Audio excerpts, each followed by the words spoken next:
நன்றி காயல் மௌலானா அவர்களே. அடுத்ததாக ஜனாப் சாத்தூர் எஸ் சையத் இப்ராஹிம், மாநில துணைத் தலைவர், தமிழ்நாடு காங்கிரஸ் கமிட்டி சிறுபான்மைத்துறை சார்பாக தங்களது கண்டனங்களை பதிவு செய்யுமாறு கேட்டுக்கொள்கிறேன்.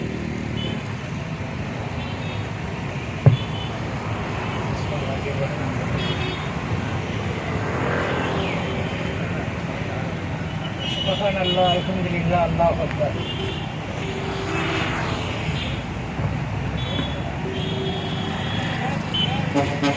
பாலஸ்தீன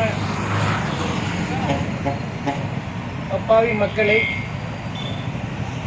உண்டு குதிக்கும் இஸ்ரேல் நெத்தன்யாஹு அவர்களை கண்டித்து பேசுவதற்காக நான் குறிப்பு எடுத்து வந்துள்ளேன். ஆனால் நான் என்ன பேச நினைத்தனோ எல்லாமே என்னுடைய சகோதரர்கள் பேசிவிட்டார்கள். சரி, இப்போ நம்ம என்ன செய்யணும்? நாம நம்மளுடைய குழந்தைகள் அனைவரையும் அறம் சார்ந்த குழந்தைகளாக வளர்க்க வேண்டும். நாம் கட்சிக்கு எதுக்கு போறீங்க, அரசியல் எதுக்கு தெரிஞ்சுக்கிறீங்க, புராணம் படிங்க, தொழுவுங்க, ஓகே, அதெல்லாம் தப்பு கிடையாது. ஆனால் நம்முடைய குழந்தைகளுக்கு நமக்கு பாதுகாப்பு யாரு, நம்மளை யாரு பாதுகாப்பார்கள், நமக்கு சாதகமாக இருக்க வேண்டும் அவசியம் இல்லை. அறத்தோடு எல்லா பொது விசாரங்களையும் எவர் ஒருவர் பாதுகாத்துக் கொண்டிருக்கிறாரோ அவர் ஒருவர் தான் சரியான தலைவனாக இருக்க முடியும். நம்மளுடைய பிள்ளைகளை வளர்க்கும் தருணத்திலேயே அரசியலை சொல்லிக் கொடுத்து வளர்க்க வேண்டும். குர்ஆனில் போர் யுத்தி இருக்கின்றது. மாற்று மதத்தாருடன் எப்படி நடந்து கொள்ள வேண்டும் என்பது உள்ளது. கல்வி சிங்கத்தின் பிடியில் கல்வி இருந்தாலும் கற்றுக்கொள்ளுங்கள் என்று நபி ஸல்லல்லாஹு அலைஹி வஸல்லம் அவர்கள் அருளியுள்ளார்கள். இப்படியெல்லாம் முஸ்லிம்களுக்கு எல்லா தகுதியிலையும் இறைவனால் பெறப்பட்டு நமக்கு ஒரு நல்ல தலைவரை முகமது நபி ஸல்லல்லாஹு அலைஹி வஸல்லம் அவர்கள் போதித்த போதும் நாம் சுயநலம் காத்து நம்மளுடைய பள்ளிவாசல்களில் நீங்க தொழுதா போதும் 5 வேளை தொழுக வேண்டாம்னு சொல்லல, தொழுகலாம்.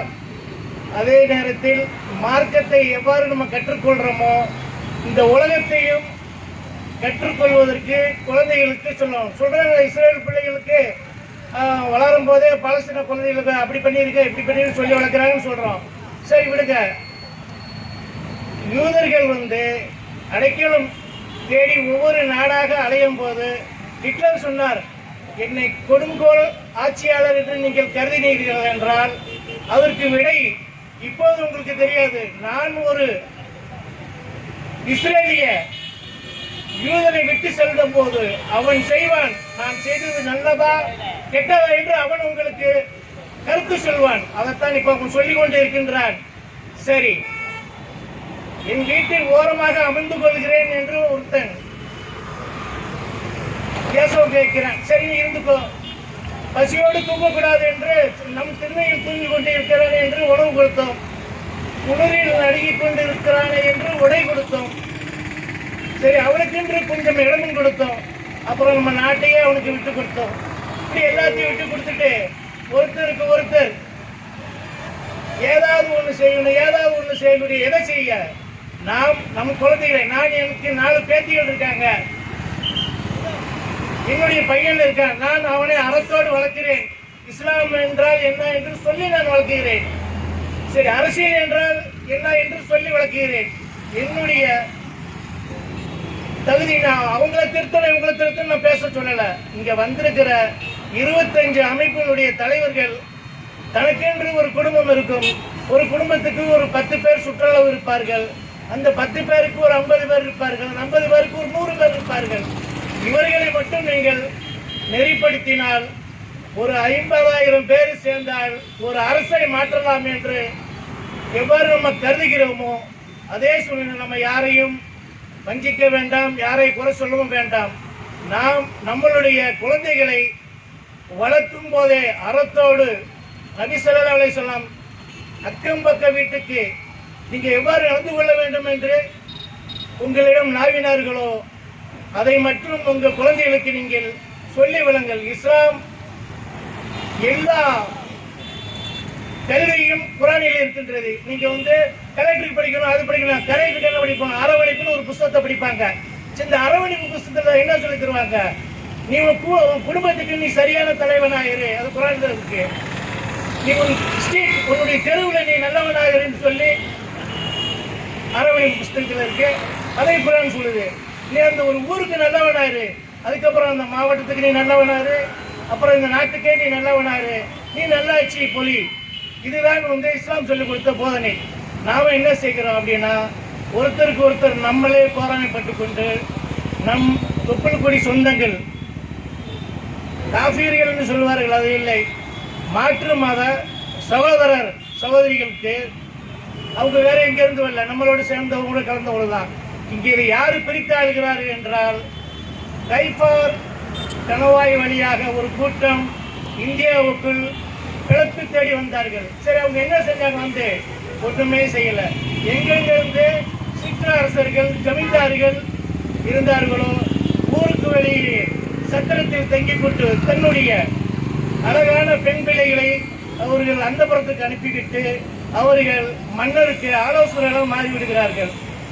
சரி, அவர்கள் அப்படி நம்ம இப்ப இந்தியாவை எடுத்துக்கங்க, 96 பேர் இருக்காங்க இந்தியா ஆளக்கூடிய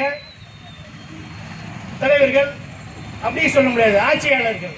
அவங்க என்ன செய்யறாங்க, இந்த 96 பேர்ல 94 பேரு யாரா இருக்காங்க நீங்க நினைக்கீங்க? இந்த 96 பேரு குடிமை வைத்தவர்கள் தான் இருக்காங்க, பூணூல்காரர் தான் இருக்காங்க, மீது 4 பேரும் மாற்று ஆளுகள் இருக்காங்க. சரி, அதை விடுங்க. தமிழ்நாட்டில் யார் ஆளுநர் இருக்காங்க? என் சகோதரர் எஸ்வி சாருடைய சகோதரி இருக்காங்க. அவங்க எங்க இருக்காங்க? தமிழ்நாட்டை ஆளக்கூடிய இடத்துல, முக்கியமான இடத்துல இருக்காங்க. சரி, அவங்க யாரா இருப்பாங்க நீங்க நினைக்கீங்க? அவங்களோ அந்த கணவாய் வழியா வந்த வர்க்கத்தை சேர்ந்தவர்கள் தான்.